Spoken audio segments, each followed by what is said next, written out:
Welcome to the Tech Egg. Don't get scrambled. Enjoy the video. In this video, I will explain how to set up Roku Anime Vanguard. First, you'll need to add the channel from the Roku channel store. Make sure your Roku device has a strong internet connection.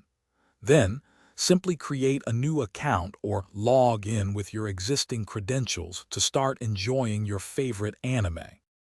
Once you're logged in, navigating Anime Vanguard is straightforward. You can easily browse through different genres, check out popular series, or see what's new. If you have a specific show in mind, the search bar is very effective. Don't forget to explore the curated collections for fresh ideas. To start watching, just select an episode and it will begin streaming right away.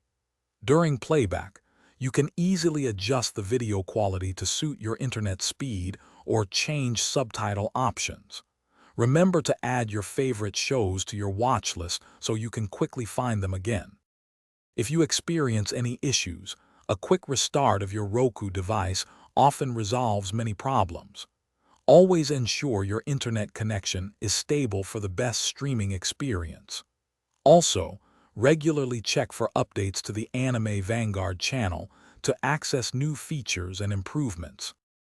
Thanks for watching. Consider subscribing if I helped unscramble your problems.